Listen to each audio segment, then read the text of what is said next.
I'm going to present the Wildland Fire Assessment Tool. And the Wildland Fire Assessment Tool was created by the National Interagency Fuels, Fire, and Vegetation Tech Transfer Team, or NIFTY. There is the long acronym that Barb was talking about. NIFTY is currently operating under the umbrella of the Wildland Fire Management RDNA program within RMRS. And NIFTY is currently sponsored by the National Interagency Fuels Management Committee, FIRE. So Josh and I are going to present today. We're both with the University of Idaho, working mostly for NIFTY. I'm in Moscow today, and Josh is sitting in Seattle, so we're in different offices even. And I would just like to mention that Jeff Jones at RMRS, Wildland Fire Management RDNA, has also been instrumental in developing this presentation, but I don't think he's on today. So a little bit more about NIFTY. Let me see if I can forward. There we go. So NIFTY's mission is to provide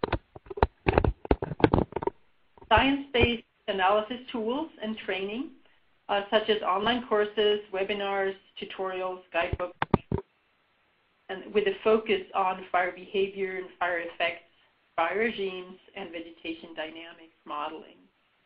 And you can find information about NIFTY at www.nifty.gov, and we also have a help desk at nifty.gov. NIFTY also offers online or room workshops like the one Barb just mentioned that Steve Barrett did in the Southwest a couple of weeks ago. And these workshops can be tailored to local needs. So please contact us either via the help desk or give me a call if you are interested in the classroom workshop in your region. So in the next, let's see here. So I will start off with an outline of the Wildland Fire Assessment Tool, what it is, why it was created, what kind of outputs it provides, and we'll go through fire behavior, effects, and fire environment. I'll also talk about the inputs that are required to run the tool and how you can obtain those inputs. And then at the end, we'll talk a little bit about applications. And there will be some time for questions at the end.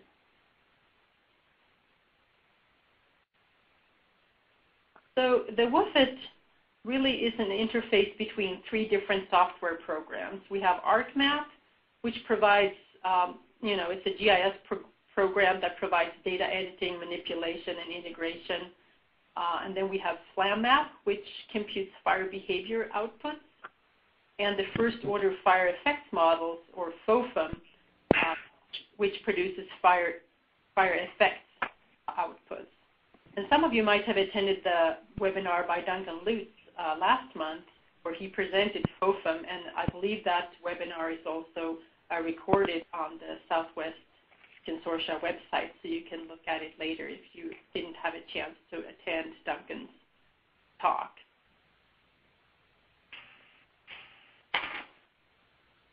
So, and the kind of the big deal about WFAT then is that you can look at these outputs, fire effects, and fire behavior in a spatial environment in ArcMap, so you can map these outputs across the landscape.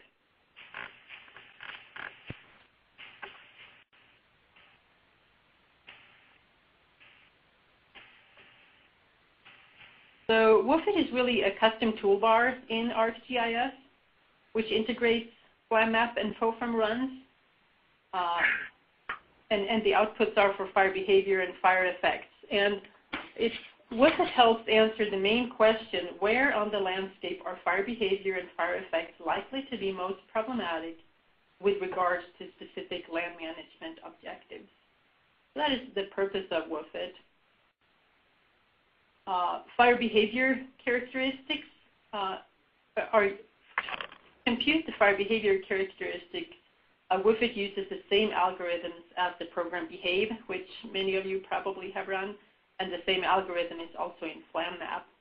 And the fire behavior characteristics that are computed by WFAT are flame length, rate of spread, fire type, and with that I mean surface fire, passive or active fire, fire line intensity, and wildfire intensity. And the wildland fire intensity is a new metric that was developed by Joe Scott, Fire Lab, and it's the logarithm of the wildfire intensity. And then other two outputs are the scorch height and the mid-flame wind speed. So that's the some of the fire behavior outputs anyway that are produced by WFAT. WFAT also characterizes the fire environment or fuel moistures. And fuel moistures are produced or output for the 1 hour or the different fuel classes, 1 hour, 10 hour, 100 hour, and so on, stuff, and canopy fuels. And I'll talk a little bit more about fuel moisture when we look at the inputs to WFAT as well. And the next major group of outputs are the first order effects.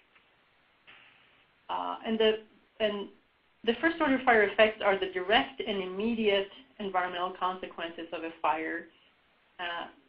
And these outcomes are the ones that can be directly linked to the combustion process and include, for example, tree mortality, perennial shrub and herb mortality, effects on the seed bank, soil heating, mineral soil exposure, water repellency, for example, on soil formation, and smoke production and fuel consumption.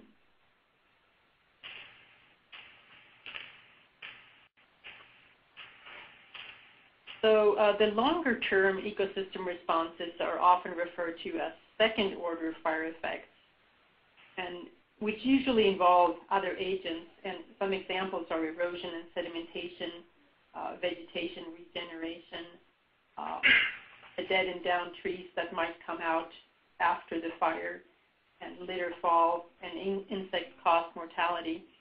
And even though the first order form some basis for the second order effects, the second order effects are not predicted in the WFAT program, so I will really not discuss them any further.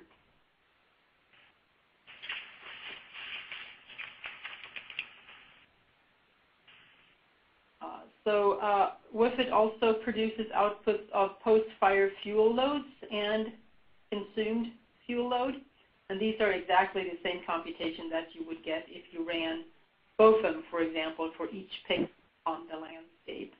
And it produces the fire fuel loads and consumption for all the different fuel classes, so litter, 1 hour, 10 hour, 100 hour, and so on, fuels. That also for duff, herbaceous, shrub, and canopy fuels. And you also get an output for the two. Over to Josh for a minute to discuss the outputs for emissions of WFAT. Thanks, Ava. So WFAT gives the user the option of selecting any of 7 pollutants. These are coming from the FOFM side of the tool. These emissions include 4 of the major criteria pollutants: particulate matter 10 and 2.5, carbon monoxide and sulfur dioxide. There's also oxides of nitrogen, a precursor to ozone, and a couple greenhouse gases, methane and carbon dioxide. And so if we go to the next slide, we'll just see a brief look at what goes into those calculations. The emissions produced in FOFM depend on consumption, which is calculated from the physics-based burnup model. This is done for both smoldering and flaming phases of combustion. The mass consumed under the different combustion efficiencies is then multiplied by an emissions factor. So each pollutant will have its own emission factor. And burnup also takes into account the fuel arrangement and those emission factors and combustion phases. WFAT applies these to each pixel on the landscape, and that's where the emission values are coming from. And I'll hand it back to Ava. Thanks. So that was the emissions. So we talked about fuel consumption and post-fire fuels. We talked about the emissions, and yet another output group is the fire effects on soils. And these are also the same outputs that you would produce if you were at BOFM. So there are 4 different soil outputs. The deepest depth reaching 60 degrees, which is where biota is beginning to be killed.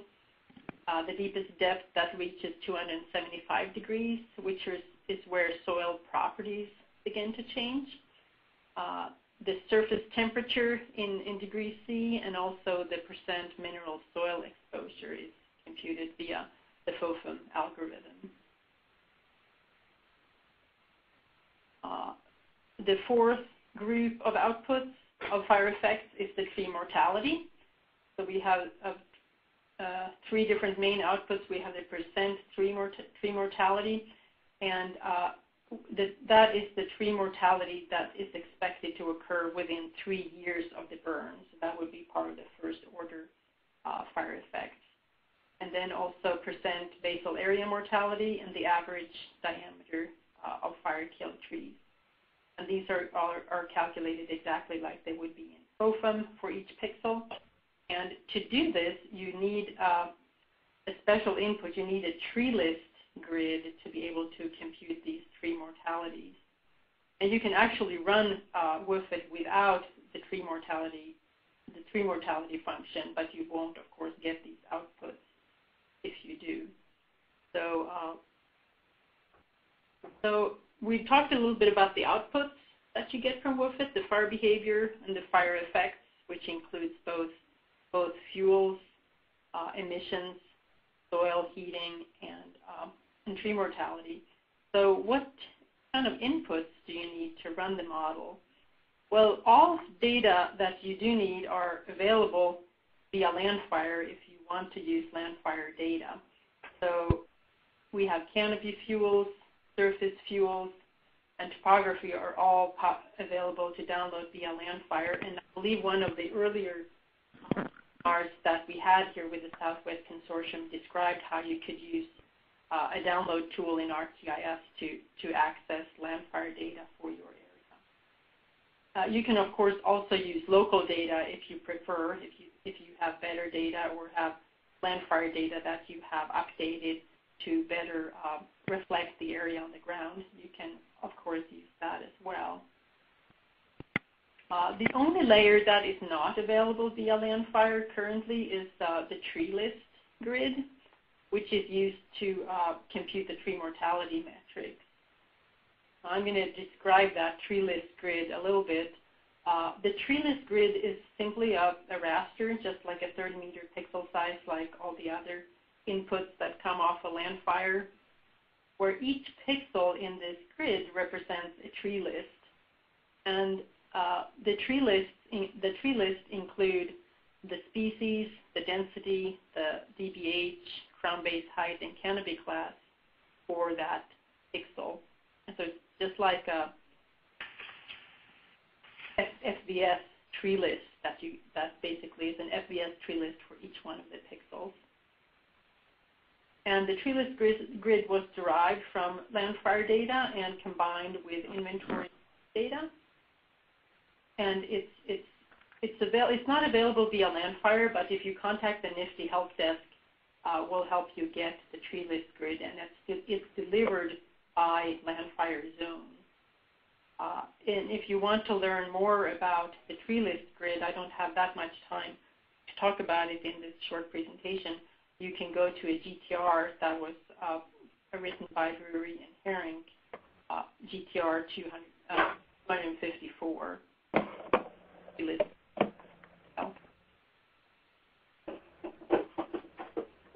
So to run the WFAT program, you need types of input data. You need the spatial data, which the land fire or local data that I just described. So you need elevation, slope aspect, behavior fuel models, and you can use either the Anderson 13 fuel models or the Scott and Bergen 40 fuel models.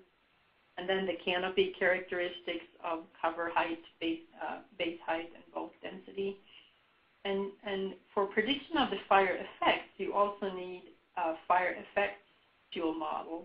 And there are two types of those. There's the FLM, which I'm showing here in the input dialog box, the fuel loading models. But you can also use the FCCS, Fire Fuel Characteristics Classification System, which was developed by Roger Ottmar and others at P&W.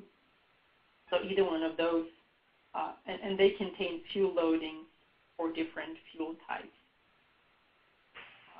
And if you are computing the tree mortality metrics, you also need the Treeless grid, which you can obtain from the NIFTY help desk. So those are the spatial inputs that you need to run WFAT.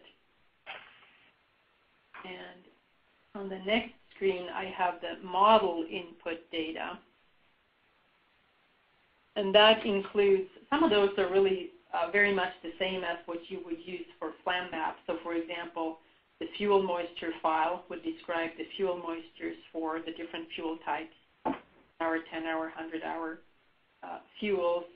And that's simply an ASCII file of the exact same format that you would use in FLAM map. And that's more described in detail also in the WFAT user's guide. I don't have time to get into that in any detail here in this presentation, but it's all available on the WFAT guide, and I'll show you where to access that at the end here. So other model inputs are the wind speed, and you can wind speed from a certain direction, or you can specify that you would like to continuously have uphill or downhill winds. And uphill winds would of course maximize the fire behavior station. Another input is the fuel moisture, which affects transition from surface fires to crown fires. You can use two different settings of fuel moistures. You can use either fixed fuel moistures, which would come then directly from that fuel moisture file that you're inputting, or you can use fuel moisture conditioning. And if you do that, you would need to, and this is exactly the same as if you would run FLAM-map or Farsight, you would need a weather file and a wind file, where the weather file describes the temperature, min and max temperature, and relative humidity, and some other weather metrics. And these files are also ASCII files that there are examples of in the WFAT user guide. And the wind file describes an hourly wind of the direction and speed of the wind.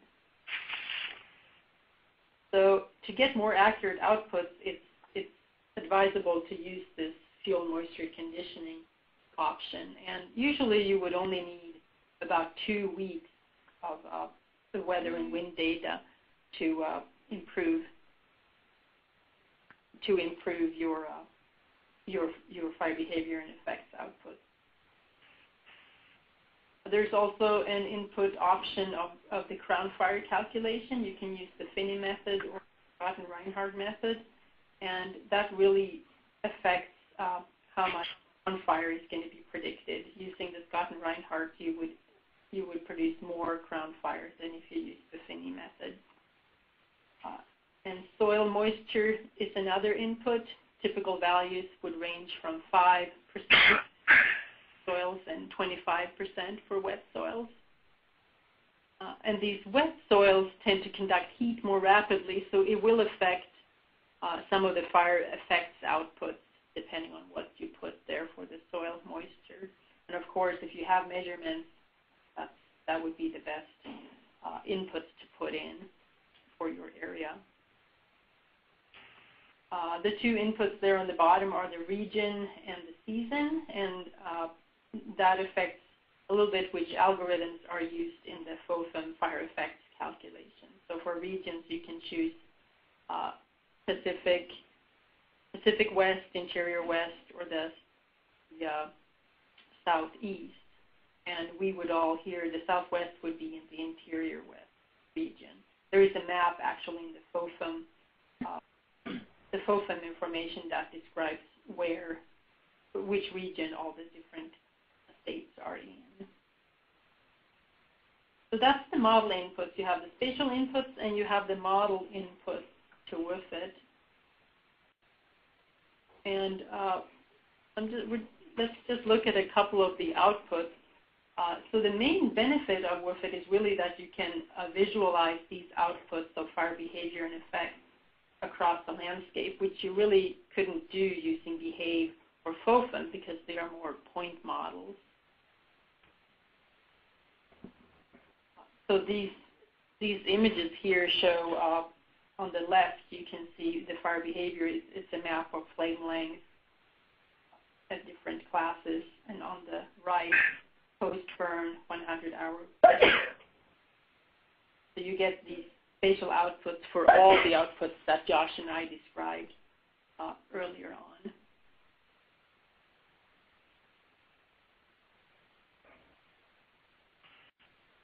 So now I'm going to switch over to talk a little bit more about some of the applications, give an overview of applications for WFAT, how you can use it as a planning tool, and give some examples of specific outputs.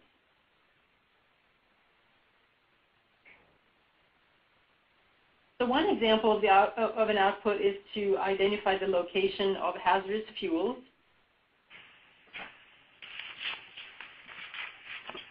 And hazardous fuels can be described as those that might generate undesirable impacts, such as high flame lengths, or maybe passive or active crown fire. So these outputs would be important to try to identify such areas.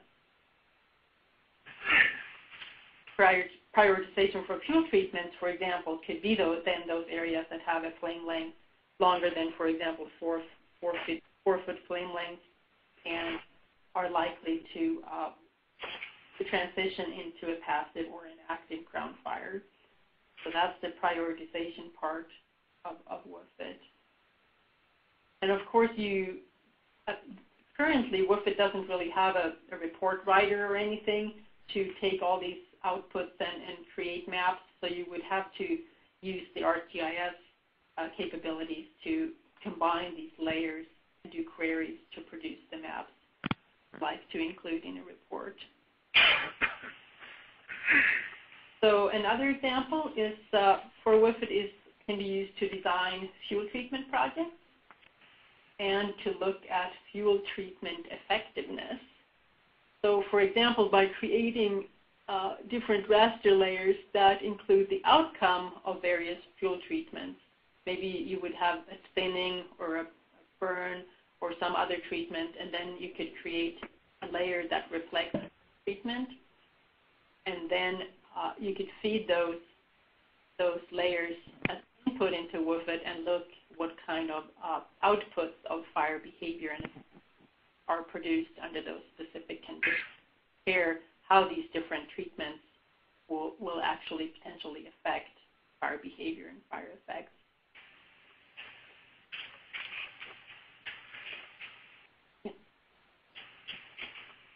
So these outputs here show predicted tree mortality at a couple of different wind scenarios under the same otherwise the same environmental conditions. But of course, you could compare different fuel treatments, so you could have a thinning or a free burn, and see how the outputs turn out after those treatments. So another example is to evaluate a treatment project. These maps show pre-burn fuel loadings for 3 different fuel types, the 1 hour, 10 hour, and 100-hour fuels. And you can then run the tool and produce the post-fuel loadings. And then you can do some magic with ArcGIS and calculate the % reduction and then compare that to your objectives. Perhaps you would have an objective of reducing 100-hour fuels by 50%. You can see if what the model predicts under the conditions you had planned to burn.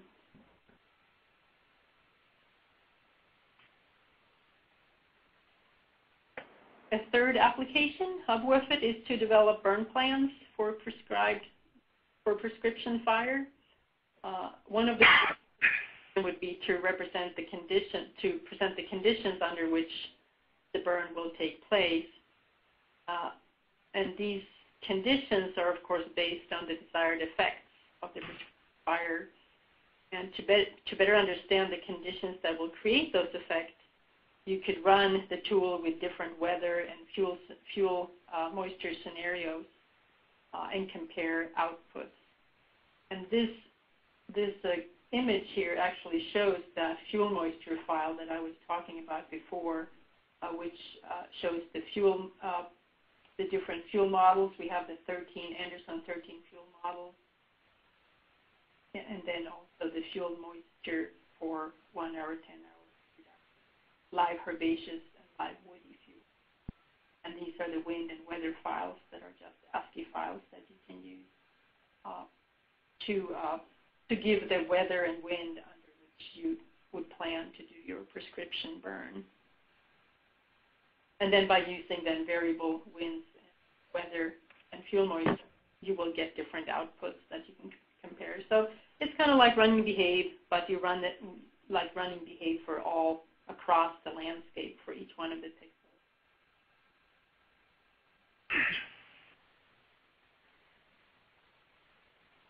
This is an example where we looked at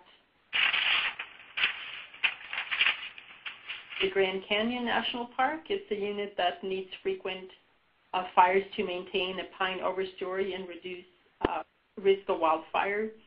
So the objectives for this particular burn was to reduce the cover of pinyon juniper and to reduce the buildup across the site, to maintain pine overstory, also to limit smoke because it's near the park entrance road, and to limit the impact of smoke on the visitors in the park. So these two maps here show the burns, the WFAT outputs under two different scenarios. We have a moderate fuel moisture scenario and a dry fuel moisture scenario. And if you look at the maps, we have the ponderosa pine on the right-hand side of each one of the maps and the pinyon juniper woodlands on the left side. And the dry fuel moisture scenario produces much higher base mortality in the juniper, but there is really very little effect on the pine. So those kinds of maps can be powerful to present different scenarios and compare different scenarios for burn plans. And I'll hand it over to Josh again for describing how WFAT can be used to compare those scenarios. So this slide is an example of how I can use WFAT to compare the quantities of emissions produced, and here we have a summer burn and a wetter spring burn. This map's looking at particulate matter 2.5 in pounds per acre. Of the gray and white shades are the amount, so the darker colors are larger amounts and lighter colors are less. And this is pretty much the main pollutant that a lot of people will focus on. It can be inhaled deep into the lungs and probably causes the most health impacts out of all the fire emissions, at least that we know of. And here we have in the map, the pink is Wildland urban interface.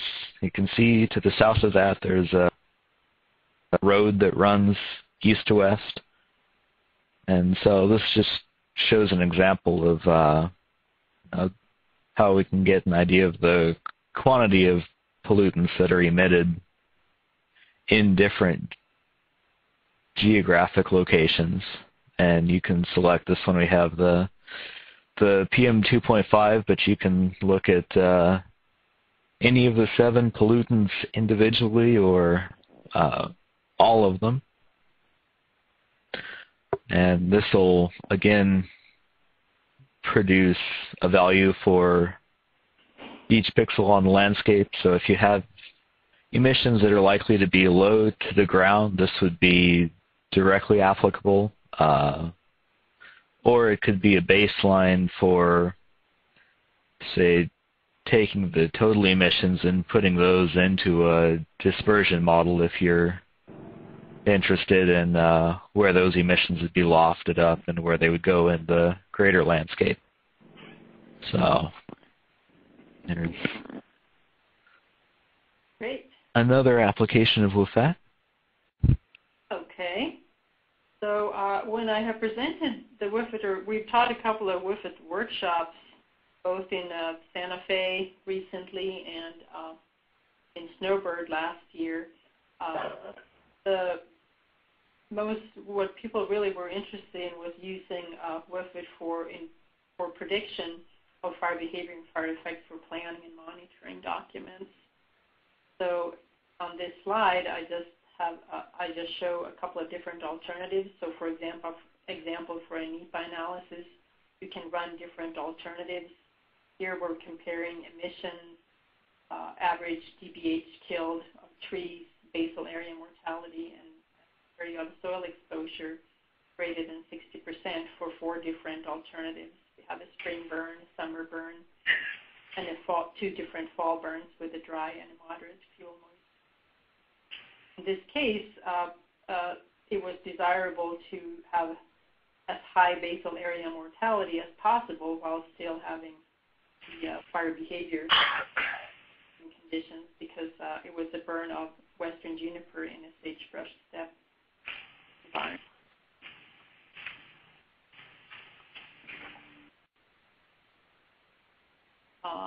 And a 5th application of WFAT is calibration of fuel layers based on observed and expected fire behavior. And I believe in WFDIS, this is happening quite a bit for those who are using the WFDIS on incidents. You have to be aware of that the Landfire inputs that you use are really denoted for average fire season conditions. But of course, users might want to calibrate these data to model different scenarios, for example, more extreme conditions or conditions that are more typical for prescribed burning conditions. And another important part to point out is that fuel availability might really change through time. So for example, in marshes or swamps, the change in water level could really affect the availability of fuels. So you might have a much more severe fire behavior than Landfire would predict, just because that would need to be an adjustment to the fuel type under those conditions. Another example is for example, cheatgrass and dry peat that's dried out and now is available to burn would produce very much different fire behavior than if it was wet. So, and these kinds of calibrations could then be done with it to update the Landfire layers to more accurately predict the actual fire behavior that is observed.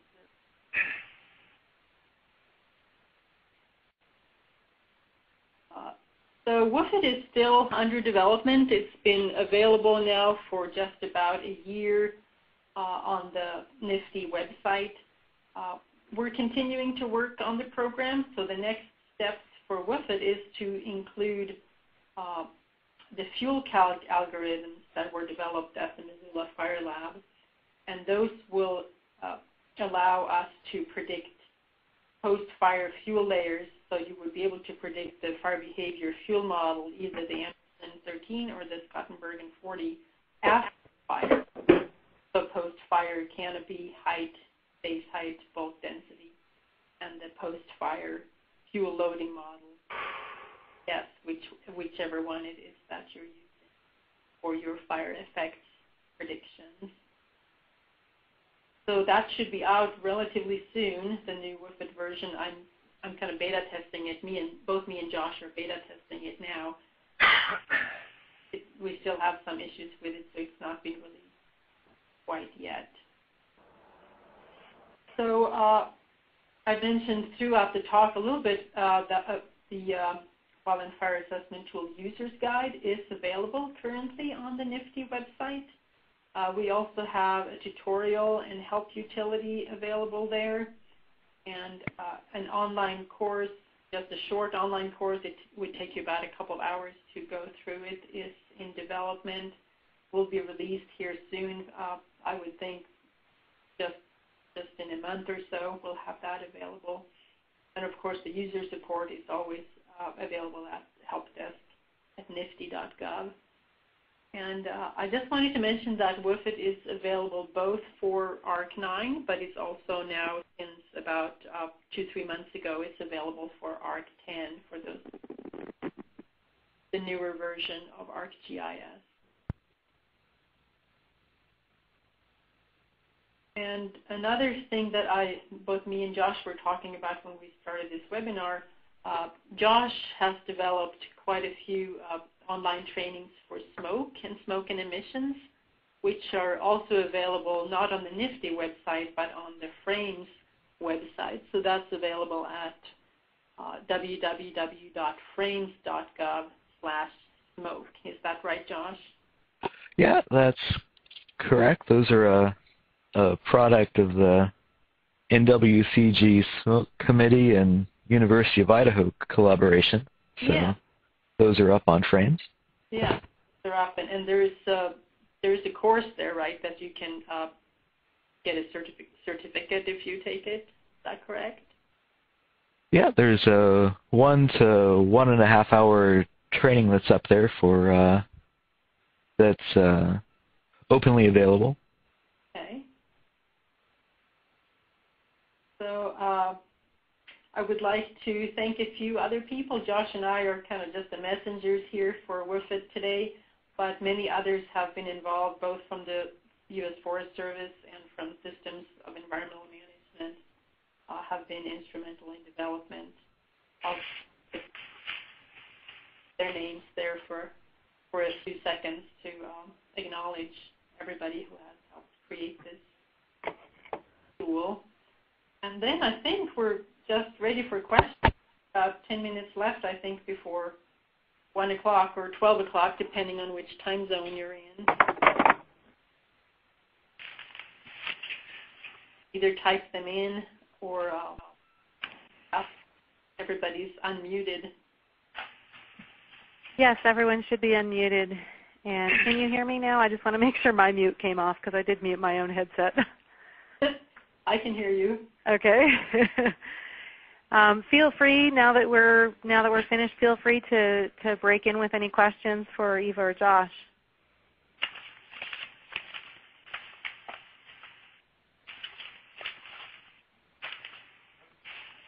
A couple of questions that I could answer that I think you might have was, how large of landscapes can you really run through a WFAT? And I've been running fairly large landscapes up to 200,000 to 300,000 hectares, or acres, I mean. So those are, it probably would be difficult to run, an entire national forest. That wouldn't work so well. But I would say up to 500,000 hectares acres shouldn't be a problem. And it runs fairly quickly. I'm just running WFAT on my laptop. It works just fine. And usually the run would take anywhere from a couple of minutes, depending on the size and how many outputs you request and what your area is. And if you have a really large area and request all the outputs, it might run for up to half an hour. But if it gets stuck and tries to run longer than that, it's probably something went wrong with it. So it's really easy to just run it on your desktop or your laptop computer. And that's what we do in our workshops. We bring laptops, or we have people bring their own laptops and we can load the software on there. The NIFTY has a really nice setup that way with all the laptops. Yeah, you had that. You did that for the FRCC workshop, right? Yes. Yep. It came down. Yeah, it works really well because since every laptop is a little different, it's nice to have a set that we can bring where we know that everything is the same and works. Yes. Yes. No compatibility issues. Yeah, there are so many different versions of Windows 7 and Windows XP and different versions of ART and 64-bit and 32-bit, and if we have, it runs a little different on all those. But WFAT should be compatible with all those relatively new operating systems, and both ARC9 and ARC10. It looks like we have a question that was typed in here. How current is the Treeless data? Oh, the Treeless data, I would have to look that up. The best source of that would be to go to that GTR by Drury and Herring. And I'm sure it's a few years old. There has been a fire in the area or any other disturbance or change. You would need to update that. Or and also use your own Treeless. When you run WFAT, it's really located in an Access database. So I haven't really done this myself yet, but it would be very easy, it looks like, to insert your own tree list instead of using the Landfire or the one that was developed from FMI in case you have better tree list data. But I would just look at the year for the GTR, maybe add a couple of years to that to know when it was actually created. And I don't know if there are plans to update the tree list grid. The first thing that I do if I get it and I'm going to use the tree list grid, I just look up what the actual tree lists are for the pixels that I'm interested in to see if they reflect what's actually on it. And of course, that's true with all the Landfire data. You really need to look at it and make sure that it reflects what's on the ground. And if it doesn't, then you can use various tools to update or replace the fire behavior or fire effects fuel model or any of the other data if you have data on the ground. It looks like there's another question that's been typed in.